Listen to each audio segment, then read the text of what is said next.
Heat wave চলছে, যার দরুন ঢাকার ব্যস্ততম যে রাস্তা, সেই রাস্তায় তেমন গাড়ি দেখা যাচ্ছে না। গরমে মানুষ খুব কম বের হচ্ছে। এই রাস্তাগুলো খুব গাড়ির চাপ থাকে অন্যান্য সময়, যে সময় আমরা বের হয়েছি, বাট হিট অ্যালার্মের কারণে তেমন একটা গাড়ির চাপ নেই।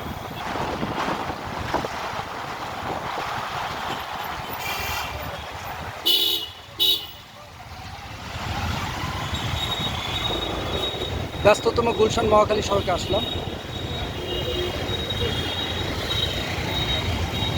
রাস্তাঘাট অনেকটাই ফাঁকা ফাঁকা। এই দেখায় এই সময়টা এই রাস্তায় শত শত গাড়ি থাকার কথা, কিন্তু গরমের জেরে মানুষ দিনের আলোতে তেমন বের হচ্ছে না। সন্ধ্যার পর বা সূর্যাস্তের পর সবাই তাদের ব্যস্ততম যে রাস্তা, অর্থাৎ মহাখালী গুলশান কানেক্টিং যে সড়কটা, যেই টাইমটায় অনেক যানবাহন থাকা দরকার, সেই সময় ওরকম যানবাহনের চাপ নেই।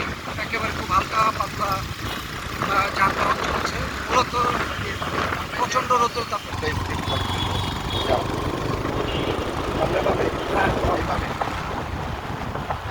হ্যাঁ, অফিসিয়াল এই ডেতে রাস্তা এরকম ফাঁকা খুব রেয়ার।